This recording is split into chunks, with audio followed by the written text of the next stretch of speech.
6월 18일 수요일 매일 묵상을 시작하도록 하겠습니다. 오늘의 본문 말씀은 역대상 18장 1절에서 17절까지의 말씀입니다. 오늘 본문은 다윗의 군사 원정과 행정 조직의 확대 개편에 대한 이야기를 다루고 있습니다. 오늘 본문에서 1절에서는 블레셋에 대한 승리를 기록하고 있고 2절에서는 모압에 대한 승리를 기록하고 3절에서는 소바에 대한 승리를 기록하면서 하맛까지 쫓아냈다라고 기록하고 있습니다. 5절에서는요, 소바 왕을 도우러 온 다메섹 아람 사람들도 다윗의 종이 되어 조공을 바치게 하였다라고 기록하고 있고, 11절에는 에돔, 모압, 블레셋, 아말렉 등 여러 이방 민족들을 언급하면서 승전했다라는 이야기를 언급하고 있습니다. 이 부분에서 이 지역들을 자세히 살펴보면 하나님의 영토 확장이 한 방향으로 머물렀던 것이 아니라 사방으로 다윗의 나라가 확장되었다는 사실을 알 수가 있습니다. 동쪽을 보시면요, 모압과 암몬이 있고 서쪽은 블레셋, 남쪽은 아말렉과 에돔, 그리고 북쪽은 아람, 소바, 하맛. 특별히 이런 영토 확장이 중요한 이유는 뭐냐면은 어제 다윗이 요구한 것은 하나님이 약속하신 것을 이루어 달라는 이야기인데 이런 영토 확장은 이미 약속한 것에 근거한다는 사실인 것이죠.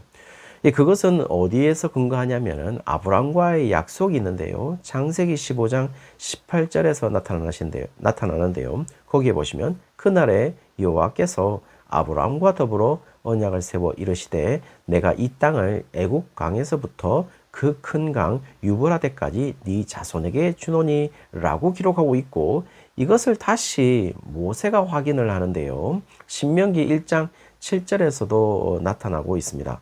방향을 돌려 행진하여 아모리 족속의 산지로 가고 그 근방 곳곳으로 가고 아라바와 산지와 평지와 네겝과 해변과 가나안 족속의 땅과 레바논과 큰 강 유브라데까지 가라 라고 이야기해주고 있습니다. 모세가 죽은 후에 이 약속이 계속 유효하다는 사실을 또 여호수아가 다시 확인을 해주고 있어요. 여호수아 1장 4절에 보시면은 곧 광야와 이 레바논에서부터와 큰 강 곧 유브라데 강까지 헷 족속의 온 땅과 또 해지는 쪽 이 대해까지 너의 영토가 되리라 라고 기록하고 있는 것이죠. 지금 다윗의 정복이 마음대로 움직이는 것이 아니라 하나님의 약속에 근거해서 그는 움직이고 있는 것으로 보입니다. 그리고 그 근거를 의지해서 영토 확장을 하고 있고 실패할 수 없다라는 사실을 이야기하려고 하는 이 역대기의 저자의 의도가 보이고 있는 것이죠. 왜냐하면 하나님의 약속은 반드시 이행될 것이라는 사실을 계속 주장하려는 의도가 있으니까요. 그리고 여기에서 공통적으로 기록되고 있는 것은 단순히 정복에 그치지 않고 정복을 당한 나라에서 조공을 바쳤다라고 이야기를 하고 있어요. 어쩌면 이스라엘 민족에는 아주 생소한 이야기죠. 더욱이 지금 역대기를 읽는 첫 번째 독자들은 조공을 바쳐야 하는 처지에 있는 이스라엘을 벗어나지 못했고 얼마 전까지만 해도 포로로 끌려가 다른 나라에 있었던 이스라엘 백성들이라면 조공을 받았다는 사실이 아주 생소할 수밖에 없습니다. 특별히 역대기 저자는 사실 다윗과 솔로몬만 조공을 받은 것이 아니라 역대하 17장에서는요 여호사밧 왕 때도 블레셋과 아람으로부터 조공을 받았고 역대하 26장 27장에서는요 우시아와 요담 왕일 때에 암몬으로부터 조공을 받았다고 이야기를 하고 있어요. 그만큼 지금 역대기 저자는 원래 하나님이 세우신 이스라엘이 어떤 나라인지를 인식시키고 있는 것이죠. 그리고 원래 알고 있어야 되는 이 하나님의 약속이 무엇인지를 알고 있어야 된다는 사실을 역대기 저자가 계속해서 알려주고 있는 것으로 보입니다.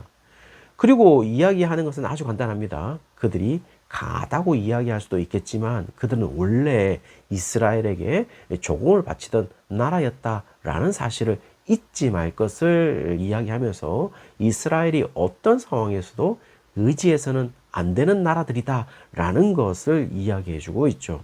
그들이 강할 때 그들에게 의지해서 살아갈 수 있다고 판단해서는 안 된다라는 것입니다. 지금 역대기 저자가 이야기하는 것은 아주 확실해 보입니다. 지금 강하다고 생각하는 그 나라들의 정체성은 그들은 우리에게 조공을 바치는 나라에 불과하다는 사실을 이야기해 주고 있죠. 그러므로 그들을 의지해서도 믿어서도 안 된다는 사실을 이야기해주고 있습니다. 오로지 믿어야 하는 것은 무엇이죠? 하나님의 약속밖에 없다라는 사실을 이야기해주고 있죠. 그래서 분명히 다윗이 이긴 것이 확실한데 6절 마지막에 그리고 전쟁의 기록을 마치는 13절 마지막에 보시면은 여호와께서 이기게 하시니라 라고 기록을 하고 있어요. 다시 말하면 지금의 승리가 다윗의 승리로 기록되는 것이지만 정확한 표현은 바로 하나님이 승리하신 것임을 이야기하고 있고, 특별히 여기에서 이 이기게 하셨다라는 부분은 야샤라는 히브리어인데요. 이 의미는 구원하다, 구출하다, 구조하다, 넓게 만들다, 싸우러 나가다 라는 의미를 가지고 있습니다. 그래서 지금 한글 번역보다 훨씬 적극적인 행위의 표현이라는 것을 안다면은 지금의 싸움이 이방 민족들이 다윗과 싸운 것이 아니라 하나님과 싸운 것이라고 했을 때 인간과 신의 싸움, 승자가 정해져 있다라는 사실을 역대기 저자가 말하고 있는 것이죠. 그리고 조공을 받은 물품들을 보면은 7절에는 금방패와 놋이라고 나오고 8절에는 솔로몬이 이것을 가지고 성전의 놋바다를 만들었다라고 기록을 하고 있어요. 이 전쟁의 기록들이 남아있는 사무엘하 8장 8절에서는요. 또 다윗 왕이 하닷 에셀의 고을 베다와 베로데에서 매우 많은 놋을 빼앗았다라고 기록을 하고 있어요. 이 놋을 빼앗았다는 기록은 있지만은 역대기 저자처럼 이것으로 솔로몬이 성전 물품을 만들었다는 기록은 하고 있지 않습니다. 그리고 10절에서 11절까지 보시면은 전쟁을 통하여 금, 은을 많이 확보를 했고 그것이 어떻게 사용되었는지는 8절을 통하여 충분히 예상을 할 수가 있죠. 그렇다면 역대기 저자의 기록 목적은 분명해 보입니다. 지금 역대기를 읽는 독자들이 성전을 재건함에 있어서 성전 재건이 어떤 의미가 있는지를 말해주고 있는 것이고, 그것은 다윗에게 약속한 나라를 재건한 일임을 하나님 백성들에게 알려주고 있는 것으로 보입니다. 다윗의 전쟁 이유가 자신의 영토를 넓히는 것이 아니라 바로 하나님 나라의 확장을 의미하는 것이었고, 그 확장에 다윗은 주인공이 아니라 쓰임받는 자라는 사실을 이야기하고 있죠. 왜냐하면 실질적인 전쟁을 수행하는 자는 하나님이시고 하나님이 승리하고 계시니까요. 그리고 그 확장된 영토를 관리하기 위해서 행정기구를 확대 개편을 하게 됩니다. 그리고 확장된 나라답게 그의 합당한 통치를 시작하는데요. 그 통치의 성격이 정의와 공의라고 14절에 이야기를 하고 있어요. 히브리어로는 이 미시파트와 제다카라를 기록하고 있는데요. 아주 자주 듣는 히브리어라고 생각을 합니다. 그런데 우리는 이 단어를 제대로 모르고 있는 것 같아요. 어떻게 보면 상당히 딱딱한 용어이지만 쉽게 설명하면 무엇이 옳은지를 판단하고 옳은 것을 결정하는 것이 바로 미시파트와 제다카입니다. 그렇다면 무엇이 옳은 것일까요? 단순히 여기에서 우리가 흔히 알고 있는 어떤 법을 잘 지키는 것이라고 이야기하셔서는 안 된다고 생각합니다. 그런 뜻으로 말하는 것이 아니라 지금 다윗은 백성들을 법에 따라서 다스리고 있는 것이 아니죠. 구약에서 말하는 이 미시파트와 이 제다카라고 하는 justice 또는 이 righteousness라는 이 단어는 단순히 옳음, 의, 정의, 공의라는 것을 나타내는 것이 아니라 철저하게 하나님과의 관계가 지금 정상적인 것이냐 비정상적인 것이냐라는 것을 말하는 것이고, 이 하나님의 관계가 올바르냐 어긋나 있느냐라는 것을 말하는 것입니다. 그래서 구약에 말하는 죄, 구약에서 이 뜻하는 범죄, 죄 또는 뭐 죄라는 말을 비슷한 단어들 있지 않습니까? 이 뜻하는 것도 단순히 이것이 법을 어긴 것을 나타내는 것이 아니라 하나님과의 관계가 어긋나 있는 것을 말하고 있는 것이죠.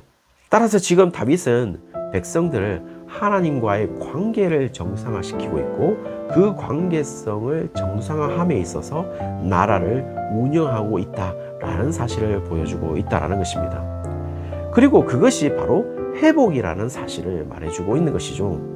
특별히 역대기 저자가 말하고 싶은 것은 지금 포로에서 돌아온 이스라엘 백성들이 추구해야 하는 것은 바로 하나님과의 관계, 이 회복인 것이고, 그것을 위해서 예루살렘을 재건하고 성전을 재건해야 된다라는 사실을 이야기해주고 있습니다.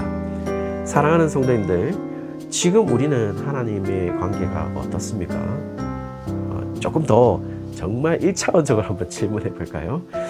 하나님하고 친하십니까? 그렇지 못하다면 지금 하나님을 모르는 것입니다. 하나님이 지금도 여전히 우리를 위해 싸우시고 승리하셨다는 사실들을 모르면은 우리는 늘 지고 패배자로 쏟고 있는 것이죠. 아무쪼록 오늘 하루 하나님이 승리하시고 싸우시고 있다라는 사실을 정말 체험하는, 정말 경험하는 그런 하루가 되시기를 주의 이름으로 축원합니다.